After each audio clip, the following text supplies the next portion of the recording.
जय महाराष्ट्र, जय महाराष्ट्र, जय महाराष्ट्र, जय महाराष्ट्र.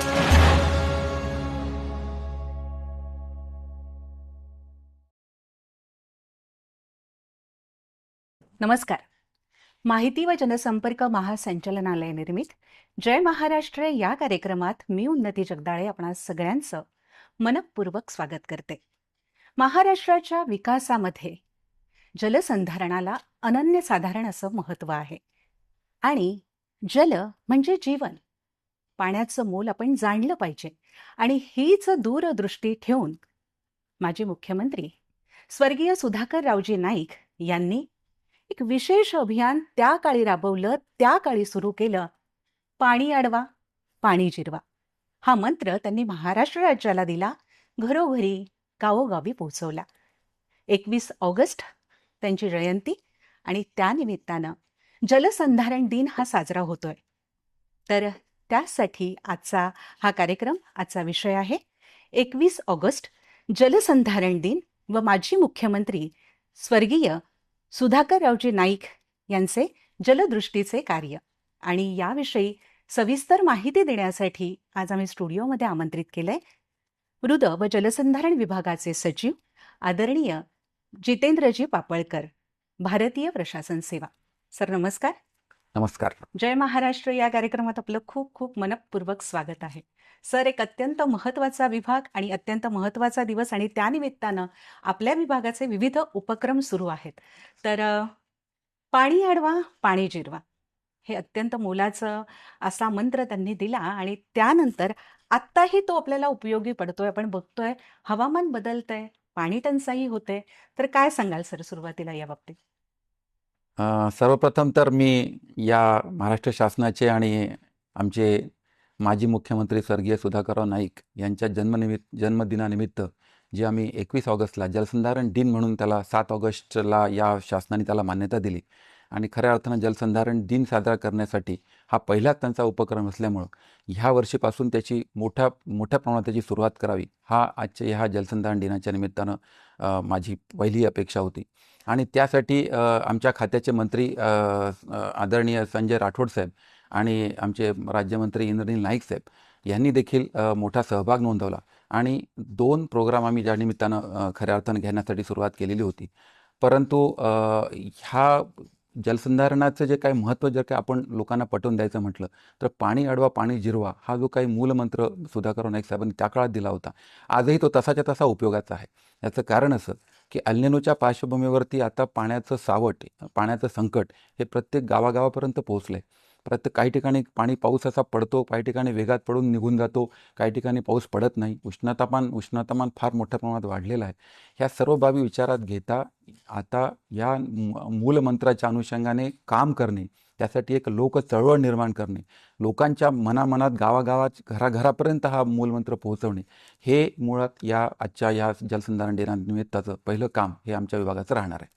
आपल्या संपूर्ण या विभागाच्या जनतेसाठी असलेल्या उपयोगी अशा योजना कोणत्या राबवता आहात? नेमके उपक्रम काय राबवता आहात? ह्या निमित्तानं आपल्याला तुम्हाला आठवत असेल की 14 ते 19 या कालावधीमध्ये एक जलयुक्त शिवार नावाची योजना मागच्या सरकारच्या काळामध्ये झाली होती आणि त्याला इतका ओव्हरवेल्मिंग असा रिस्पॉन्स लोकांच्याकडनं मिळाला आणि खऱ्या अर्थानं तो गावागावापर्यंत ते काम सगळं त्यात पोहोचवता आलं. साधारणतः त्या काळामध्ये 22,000 गावं ही आम्हाला जलपुरी करता आली. जवळजवळ 7.5 लाख हेक्टर एरिया हा त्यानिमित्त आम्हाला ट्रीट करता आला आणि मोठ्या प्रमाणामध्ये जे काही वॉटरशेड्स होते, ज्याला आपण मायक्रो वॉटरशेड्स आपण ज्याला म्हणतो, त्या मायक्रो वॉटरशेडचं जलसंधारणाचं काम हे त्या काळामध्ये झालेलं होतं. मग तोच कार्यक्रमाचं पुन्हा आम्ही रिपीट करून घेऊन तो आता जलयुक्त शिवार 2.0 दुसरी योजना ह्या 19 ते 24 या कालावधीमध्ये आता संपुष्टात येते आहे.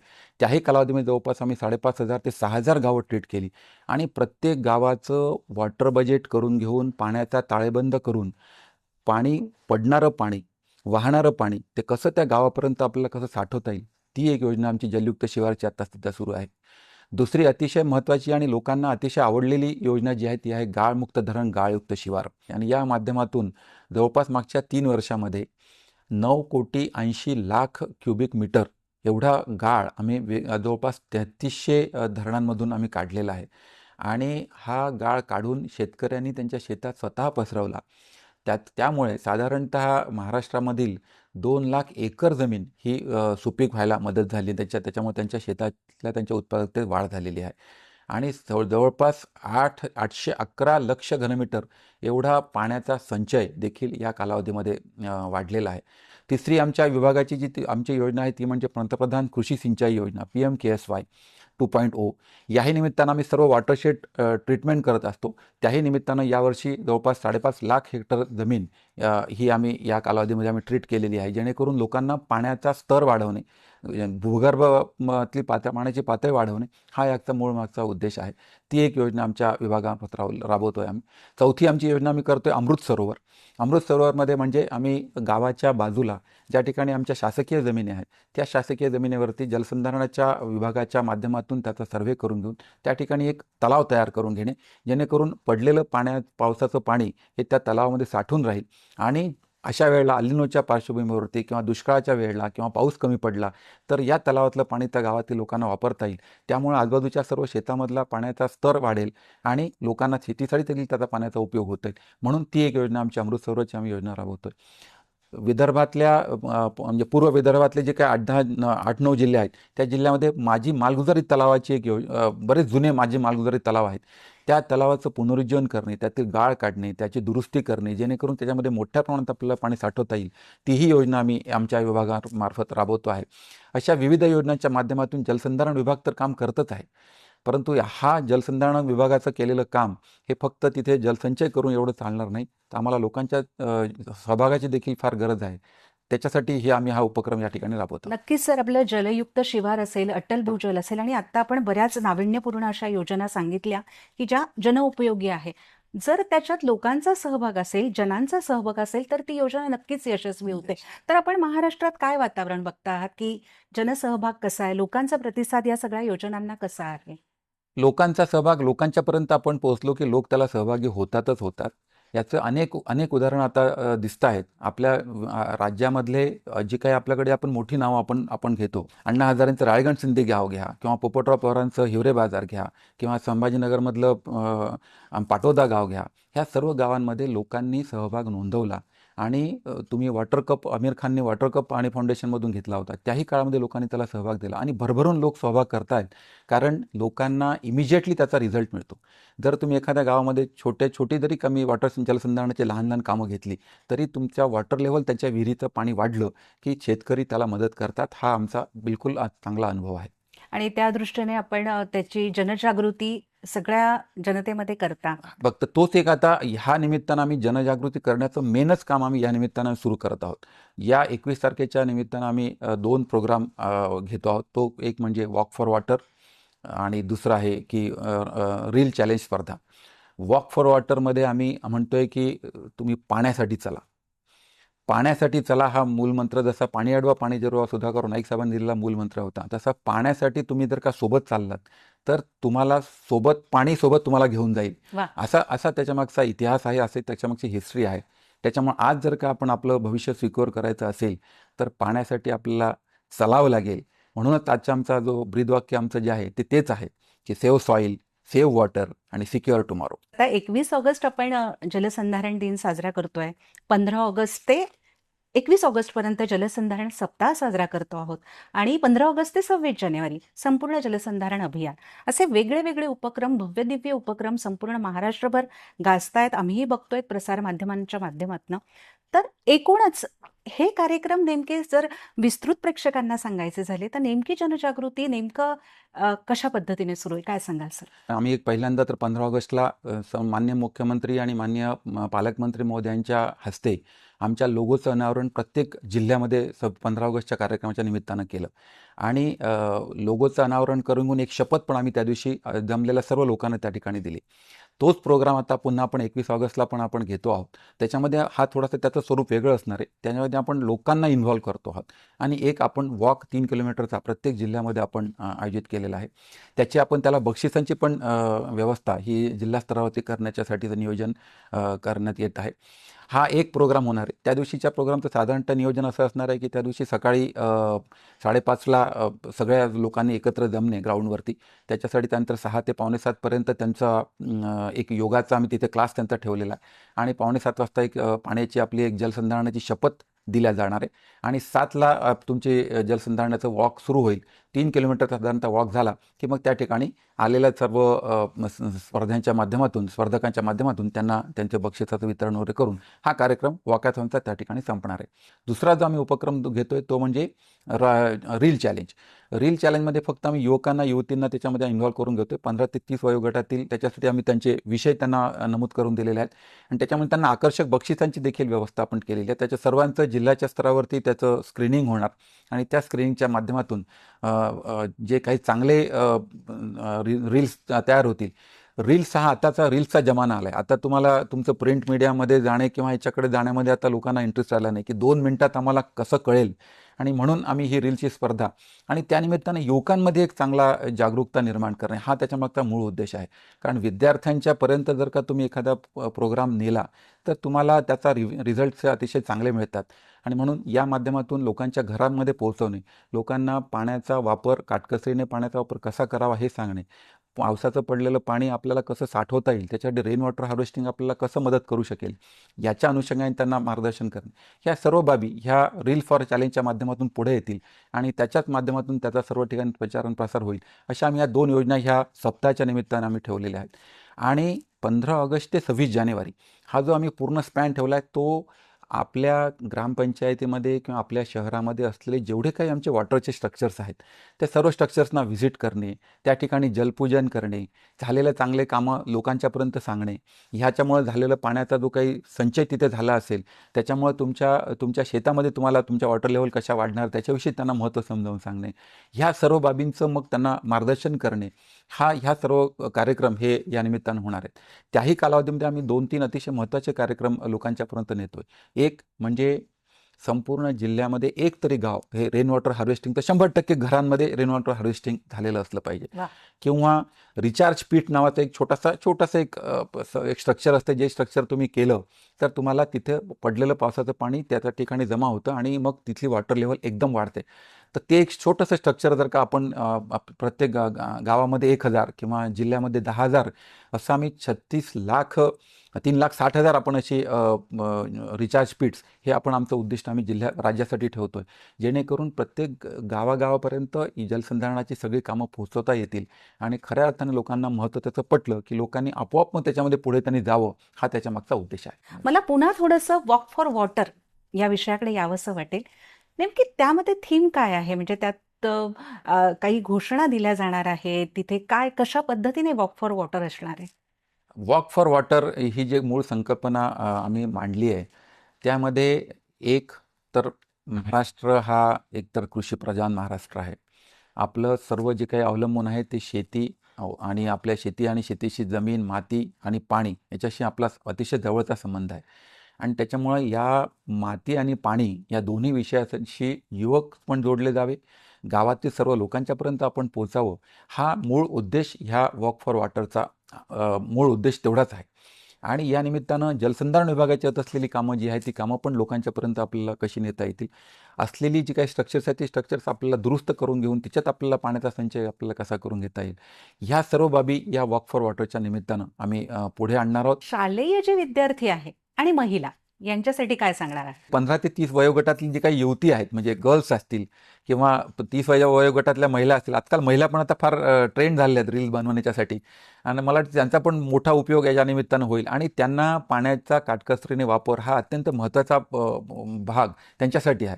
कारण तुम्ही बघा घराघरामध्ये आपण आपल्या घरात जरी आपण बघितलं तरी भांडी धुताना किंवा तुमच्याकडचे कपडे धुताना आपल्याकडे येणाऱ्या ज्या काही महिला असतात किंवा काम करणं त्याच्यामध्ये खूप पाण्याचा गैरवापर होत राहतो, पाणी सतत वाहत राहतं. आणि तुम्ही बाहेर बघा, जर तुम्हाला बाहेर ऑब्झर्व केलं तर आपल्याला कार वॉश करणाऱ्यांच्याकडे मोठ्या प्रमाणामध्ये कारचं वॉशिंगमध्ये पाणी खूप मोठ्या प्रमाणात जातं आहे, फ्लशमध्ये पाणी खूप मोठ्या प्रमाणात जातं आहे. ह्या सगळ्या पाण्यांचा जर का आपण विचार केला तर म्हणजे एका दृष्टीने पाहिलं तर ही एक क्रिमिनल ॲक्ट आहे की पाण्याचा अपव्यय टाळणे हा म्हणजे अतिशय भविष्याच्या दृष्टिकोनातून विचार केला तर हा फार मोठा विचार आणि फार मोठ्या याच्यावरती फार बारकाईने विचार होण्याची गरज आहे. आणि हाच विचार आम्ही लोकांच्या घरापर्यंत पोहोचवणे हे या मूळ ह्या 2 रील फॉर चॅलेंज आणि वॉक फॉर वॉटरचं मूळ उद्देश आहे. हे सगळं झालं गावांसाठी. गावांमध्ये आपण हा प्रचार प्रसार हो. करताय. शहरात काय? म्हणजे खऱ्या अर्थानं हा इसेन्स जो आहे की हे पाणी आपल्यासाठी आहे आणि हे पाणी आपण आत्ता वाचवलं नाही तर आपल्याला पुढे आपण वाचू शकणार नाही. हा मुळात विचारच आता शहरात आणि ग्रामीण त्या दोन्ही भागामध्ये सारख्या पद्धतीनं रुजवण्याची गरज आहे. आणि म्हणून सर्व शाळांमधून आम्ही याच्या पद्धतीच्या वादविवाद स्पर्धा ठेवल्या आहे, निबंध स्पर्धा ठेवल्या आहे. वेगवेगळ्या पद्धतीनं लोकांना लेखासाठी आम्ही उद्युक्त करतोय. वृत्तपत्रांच्या माध्यमातून आपण लोकांच्यापर्यंत पोहोचतोय की हे तुम्ही सेव्ह करा. ह्याला तुम्हाला हे जर का आपण त्यात काही करू शकलो नाही तर भविष्य तुम्हाला कधीही माफ करणार नाही. आणि म्हणून शहराच्या भागामधलं देखील शहराचं देखील एक प्लॅनिंग करणे, शहराचा ज्या ठिकाणी उतार असेल त्या ठिकाणी छोटं तळे निर्माण करणे, त्या ठिकाणी तुमच्याकडचं जे काही ड्रेनेजचं वॉटर असेल ते ड्रेनेज वॉटर थांबवून घेऊन त्याचा रियूज कसा करता येईल, पाण्याचा रियूज किंवा रिसायकलिंग ऑफ वॉटर कसं करता येईल ह्याच्या अनुषंगाने शहरांनी शहराच्या असलेल्या महानगरपालिका, नगरपालिका, नगरपंचायती यांनी त्यांचं नियोजन करणे, ह्यासाठी शहरातल्या देखील लोकांना आम्ही याच्यामध्ये इन्व्हॉल्व करून घेण्यासाठी आम्ही आयोजित करतो आहोत. नक्कीच सर. आता तुम्ही फार सुंदर घोषवाक्य पण आणलेली आहे, जसे माती वाचवा, पाणी जपा आणि सुरक्षित भविष्य घडवा. काय नेमका या घोषवाक्यांमागचा उद्देश आणि अशी घोषवाक्य ही किती प्रभावी होतात जनसामान्यांमध्ये? काय वाटतंय? सेव्ह सॉईल, सेव्ह वॉटर आणि सिक्युअर टुमॉरो या तिन्ही वाक्यांमधून आपण आमच्या मृदसंधारण विभाग, जलसंधारण विभाग आणि तुमचं फ्युचर हे कसं याची सांगड घातल्या गेलेली आहे हे त्याच्यावरून लक्षात येतं. देशाचे पंतप्रधान आदरणीय मोदी साहेबांनी कॅच द रेन हा एक मूलमंत्र दिला आहे. कॅच द रेन, जलसंचय जनभागीदारी ह्या माध्यमातून एक मोठं पोर्टल देशासाठी त्यांनी निर्माण केलं. आणि त्याच्यामध्ये देखील हीच बाबी आहेत की तुम्ही पडलेलं पावसाचं पाणी थांबवा, पावसाचं पाणी तुम्ही कॉन्झर्व्ह करा. जलसंचयन करण्याच्यासाठी वेगवेगळे तुमच्याकडचे जे काही तुम्हाला करता येईल, तलाव बनवा, साठवण तलाव बनवा, पाझर तलाव करा. नाहीच काही झालं तर तुमच्या पडलं पावसाचं पाणी, तुमच्या बिल्डिंगमधलं पावसाचं पाणी तुम्ही तुमच्या बिल्डिंगमध्ये तुम्हाला चांगलं ते जमा करून ठेवता येईल आणि त्याचा वापर तुम्हाला तुमच्याकडच्या रियूजच्या वॉटरसाठी तुम्हाला करता येईल. तर पाण्याचं जलसंचयन कसं करणं हा मूलमंत्र घेऊन राज्याचे मुख्यमंत्री आदरणीय फडणवीस साहेब आणि आमचे मंत्री जलसंधारण मंत्री राठोड साहेब आणि आमचे राज्यमंत्री इंद्रनील नाईक साहेब यांच्या एकत्रित या विचार मंथनामधून हा उपक्रम पुढे येतोय. आणि हा उपक्रम पुढे नेत असताना ह्या लोकांचं फार मोठं योगदान याच्यात राहणार आहे. त्याच्यामध्ये आमच्या सर्व राज्याचे आमचे मंत्री, पालकमंत्री, आमदार महोदय, खासदार महोदय, आमचे जिल्हा परिषदेचे अध्यक्ष, महापौर हे सगळे लोक ह्या वॉकॅथॉनच्या निमित्तानं आम्ही एकत्र करणार आहोत जिल्ह्याला, जेणेकरून प्रत्येकाला असं वाटलं पाहिजे, कुठेतरी त्याच्या डोक्यामध्ये हा विचार विचारून गेला पाहिजे की येस, हे पाणी आपल्याला आत्ता वाचवायला लागेल, वाचवल्याशिवाय आतला पुढे पर्याय नाही. हा विचार त्यांच्यापर्यंत पोहोचवणे हाच मुळात या म्हणजे सेव्ह सॉईल, सेव्ह वॉटर आणि सेव्ह युअर फ्युचर टुमॉरो असा त्याच्यामागचा मूळ उद्देश आहे. नक्कीच. हा उपक्रम राबवत असताना जर काही जनतेला यामध्ये सहभाग करायचा असेल तर त्याचं काही रजिस्ट्रेशन आहे का? ते जसं दिंडी चालते तर ही पाण्याची दिंडी आहे, काय सांगाल? नाही. अतिशय शेवटचा पण अतिशय चांगला प्रश्न तुमचा राहिला की ह्याचा आम्ही काय केलं, याला एक QR कोड दिलेला आहे. बरं. आणि या QR कोडच्या माध्यमातून प्रत्येकाला ज्याला कोणाला याच्यामध्ये वॉकॅथॉनमध्ये सहभागी व्हायचं असेल तर त्याला वॉकॅथॉनसाठी, किंवा ज्याला रील फॉर चॅलेंजमध्ये सहभागी व्हायचं असेल तर त्यांनी रील फॉर चॅलेंजसाठी हा QR कोड त्यांनी रजिस्टर करून घेतला पाहिजे. QR कोडवरती आपली नोंदणी केली पाहिजे. आणि मग त्यांनी त्यांचा जो आमचा हॅशटॅग आहे save soil save water, hashtag save soil save water, याच्यामध्ये त्यांनी आपली जी काही रील आहे ती रील त्यांनी टॅग करावी, जेणेकरून ती आमच्या अकाउंटला ती दिसेल. आणि मग त्याचं आम्ही जिल्ह्याच्या स्तरावरती त्याची आम्ही जिल्हास्तरीय कमिटी केलेली आहे. त्या कमिटीच्या माध्यमातून या रील्सचं त्याची स्क्रुटिनी होईल आणि मग त्याच्यातनं त्याला फर्स्ट, सेकंड, थर्ड प्राइसेस हे प्रत्येक जिल्ह्यामधून दिल्या जाणार आहेत. वॉक फॉर वॉटरमध्ये देखील वॉकॅथॉन पूर्ण झाल्यानंतर त्या ठिकाणी देखील अशाच पद्धतीनं ज्यांचं वॉक त्यांनी यशस्वीरित्या पूर्ण केला त्याच्यापैकी पण काही लोकांना CSRच्या माध्यमातून आम्ही काही बक्षिसं देण्याच्यासाठी तर नियोजन करण्याचं जिल्हाधिकाऱ्यांना विनंती केलेली आहे. त्याही लोकांना त्याच्या एक टोकन म्हणून त्यांना एक काहीतरी आपल्याकडून दिलं जावं एवढे लोक जमल्यानंतर, म्हणून त्यासाठी त्यांची पण आम्ही व्यवस्था करत आहोत. तर या QR कोडचं मात्र रजिस्टर नोंदणी ही आवश्यक आहे, जेणेकरून आपल्याला हे कळेल की महाराष्ट्रामधील लोक हे किती जागरूक आहेत, महाराष्ट्रातील किती लोक हे पाण्याच्या विषयी जागरूक आहेत आणि पाण्याच्या या वॉक फॉर वॉटरमध्ये किती लोक सहभागी होऊ शकतात, ही लोक चळवळ व्हावी, ही जनतेची चळवळ व्हावी, हाच याच्या मागचा मूळ उद्देश आहे. नक्कीच जनतेचा सहभाग असले तर ती चळवळ नेहमीच यशस्वी होते, इतिहासही सांगतोय. बरं, हा जो QR कोड आहे हा कुठे उपलब्ध होईल? हा आम्ही सर्व आमच्या वेबसाईटला अवेलेबल आहेत. आमच्याकडे आम्ही सर्व ठिकाणी जिल्ह्याचे जिल्हा जलसंधारण अधिकारी त्यांच्या माध्यमातून आम्ही जो लोगो दिला त्याच्यावरती पण अवेलेबल आहे. आम्ही आता वृत्तपत्रात जाहिराती देतो त्याच्यावरती पण अवेलेबल आहे. माननीय मुख्यमंत्री मोदयांचं देखील आताच सकाळी त्यांची बाईट आम्ही व्हायरल केलेली आहे, त्याच्यामध्ये पण आम्ही तो लोगो आपण देतो आहोत.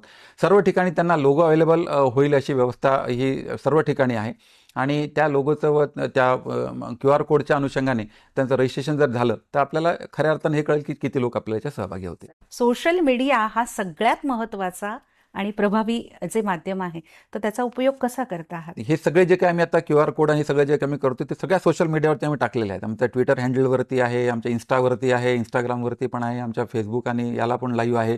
सगळ्या ठिकाणी आम्ही हा जो काही QR कोड लोगो आणि वॉकॅथॉनचं जे काही मूळ पोस्टर जे आपण पाहतात हे सगळं पोस्टर आम्ही सगळ्या ठिकाणी ते व्हायरल केलेलं आहे. आणि हा जो काही वॉक सुरू होणार आहे तर त्याची सुरुवात कुठून होणार आहे? मुंबईमध्ये आम्ही हा प्रोग्राम माननीय मुख्यमंत्री मोदयांच्या हस्ते आम्ही सुरू करणार आहोत. तो साधारणतः वरळीला आमचं घेण्याचं नियोजन आहे आणि वरळीचा जो प्रमाणाचा जो एरिया आहे त्या एरियामध्येच ही 3 किलोमीटरची वॉक त्याचा पूर्ण होईल आणि जिल्ह्याला मात्र जिल्ह्याच्या ठिकाणी सर्व जिल्हाधिकारी याचं नियोजन करत आहेत. जिल्ह्याचे आमचे कार्यकारी अभियंता जे जलसंधारणचे कार्यकारी अभियंता आहेत ते याच्यामध्ये लीड रोलमध्ये आहेत. कलेक्टर साहेब सगळ्या जिल्ह्यांच्या जिल्हाधिकाऱ्यांनी CO जिल्हा परिषद SP महापालिका आयुक्त ह्या सर्वांनी एकत्र येऊन सगळ्यांच्या बैठका पण झालेल्या आहेत. त्या ठिकाणी त्यांच्या ठिकाणी त्यांचा जो काही ओपन ग्राउंड राहणार आहे त्या ठिकाणी त्याची ते एकत्र करून घेऊन तिथून मग त्याची सुरुवात ते 3 किलोमीटरचा त्यांनी आयडेंटिफाय केलेले रोड्स राहणार आहेत. टायमिंग मात्र हे राहणार आहे 5:30 ते 8 सगळा प्रोग्राम संपेल अशा पद्धतीने त्याचं नियोजन प्रत्येक जिल्ह्याला करण्यात आलेलं आहे. स्वर्गीय सुधाकर नवजी नाईक यांनी आपल्याला पाणी अडवा पाणी जिरवा तेव्हा सांगितलं होतं. जलसंधारण विभागाची सुरुवात त्यांनी केली. एक निर्भीड पत्रकार होते आणि खूप चांगलं कार्य त्यांनी त्यांच्या काळात केलेलं आहे आणि त्याचा आदर्श आज आपण घेतोय, प्रेरणाही घेतो आहे. आणि 21 ऑगस्ट हा आपल्या सगळ्यांसाठी महत्त्वाचा दिवस आहे. पुन्हा एकदा आपण प्रेक्षकांना 21 ऑगस्ट या दिवसाविषयी थोडं सांगावं. 21 ऑगस्ट हा जलसंधारण दिन आपण हा आज यावर्षी जरी साजरा करत असलो तर या निमित्तानं माझी महाराष्ट्रातील तमाम नागरिकांना, जनतेला, विद्यार्थ्यांना, विद्यार्थिनींना सगळ्यांना माझी विनंती राहील की आपण या प्रोग्राममध्ये सहर्ष सहभागी व्हावं, सर्वांनी सहभागी व्हावं आणि नुसतंच सहभागी होऊ नये तर आपण आज या निमित्तानं आपण संकल्प केला पाहिजे की आपण या जलसंधारणाच्या कामामधून मनसंधारण कसं होईल, लोकांना एकत्र कसं आणता येईल, लोकसहभाग आपल्याला कसा वाढवता येईल आणि लोकसहभागाच्या माध्यमातून जलसंधारणाची कामं आपल्या गावामध्ये, आपल्या शहरामध्ये, आपल्या जिल्ह्यामध्ये आपल्याला कशी पूर्ण करता येईल यासाठी आपण सर्वांनी एकत्र यावं, सहकार्य करावं आणि आम्ही आपल्यासोबत आहोत. आम्ही जलसंधारण विभाग म्हणून आम्ही आपल्यासोबत आहोत. आमच्या सर्व विभागाच्या सर्व यंत्रणाही आपल्यासोबत आहे. फक्त आम्हाला आपली साथ हवी आहे. आपल्या सहभागाशिवाय, आपल्या सहकार्याशिवाय हे पूर्ण होऊ शकणार नाही. म्हणून मी माझी पुन्हा एकदा आपल्या सर्वांना नम्र आवाहन करतो की आपण या 21 ऑगस्टच्या वॉकॅथॉनमध्ये सहभागी व्हा आणि वर्षभरासाठी आपण हा एक संकल्प करूया की आपण पडलेला पावसाचा पाण्याचा थेंब हा आपण आपल्यासाठी वाचवून ठेवू. आपल्यासाठी नव्हे तर पुढील पिढीसाठी तो अतिशय मार्गदर्शक आणि अतिशय आवश्यक ठरणार आहे. एवढीच या निमित्तानं मी सर्वांना आवाहन करतो. फारच छान. आणि आपण खूप सुंदर असे उपक्रम या निमित्तानं राबवता आहेत. शासनाच्या योजनाही खूप उपयोगी आहे आणि आपण जो दिवस निवडला आहे तो अत्यंत योग्य असा आहे. तर आज आपण या सगळ्याच विषयी खूप छान पद्धतीने माहिती दिलीत त्याबद्दल मी आपले मनपूर्वक आभार मानते. धन्यवाद सर. थँक्यू. धन्यवाद. पाणी अडवा पाणी जिरवा हा मंत्र तुमच्या मनात जिरवा, रुजवा आणि खऱ्या अर्थानं पाण्याचा सुयोग्य वापर करा. आणि त्यांनी जो काही पाण्यासाठी चाला हा जो मंत्र या निमित्तानं दिलाय तर त्यामध्ये 21 ऑगस्टला नक्कीच सहभागी व्हा. आज जय महाराष्ट्र कार्यक्रमातनं मी उन्नती जगदाळे आपला निरोप घेते. पुन्हा भेटूया नवीन कार्यक्रमात, नव्या विषयासह, नव्या पाहुण्यांसह. आज निरोप घेतोय. नमस्कार. जय महाराष्ट्र जय महाराष्ट्र जय महाराष्ट्र जय महाराष्ट्र.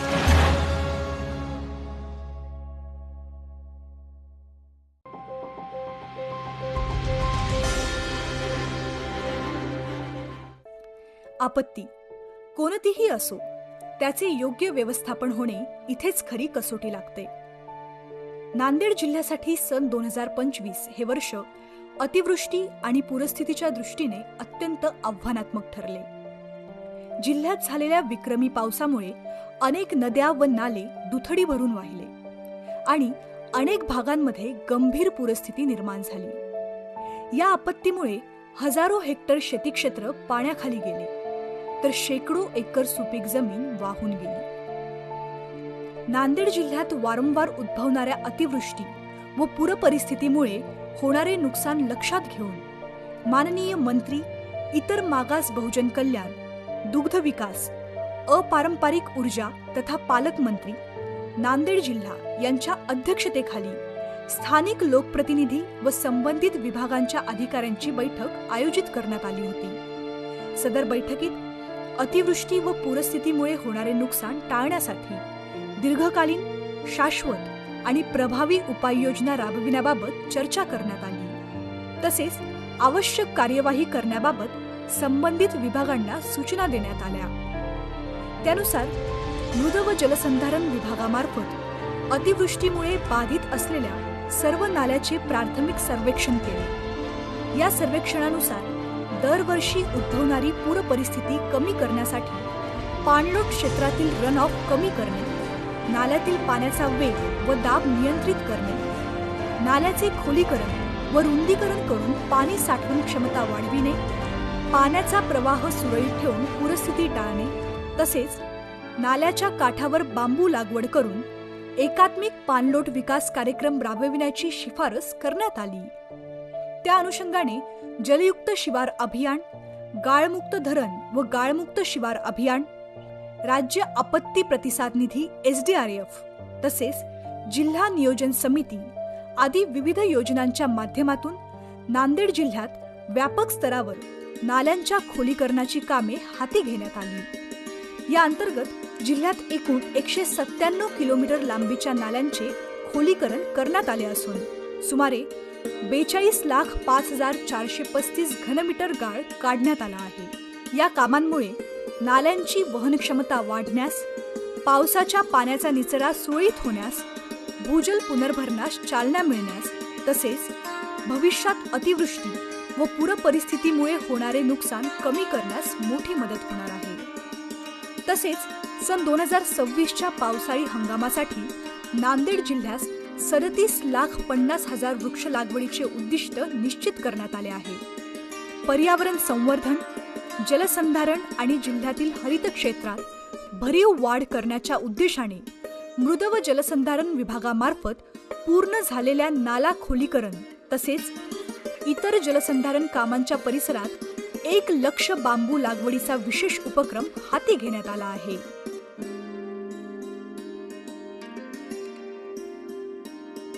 या उपक्रमाचा शुभारंभ दिनांक 4 जुलै 2026 रोजी मोजे सालेगाव, तालुका धर्माबाद, जिल्हा नांदेड येथे बांबूंच्या रोपांची लागवड करून करण्यात आला.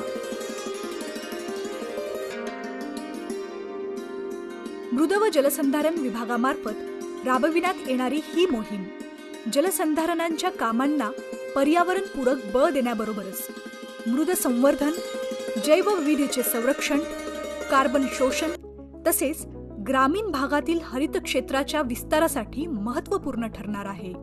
या अभियानाअंतर्गत नाला खोलीकरण करण्यात आलेल्या कामांच्या दोन्ही काठांवर बांबूंची लागवड करण्यात येणार आहे. बांबूच्या मजबूत व विस्तृत मूळव्यवस्थेमुळे मातीची धूप कमी होण्यास, नाल्यांच्या काठांची स्थिरता टिकवून ठेवण्यास तसेच जलसंधारणाच्या कामांचे दीर्घकालीन संरक्षण करण्यास मदत होणार आहे.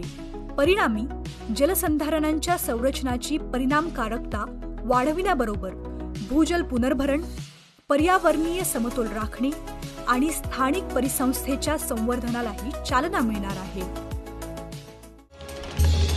जय महाराष्ट्र, जय महाराष्ट्र, जय महाराष्ट्र, जय महाराष्ट्र.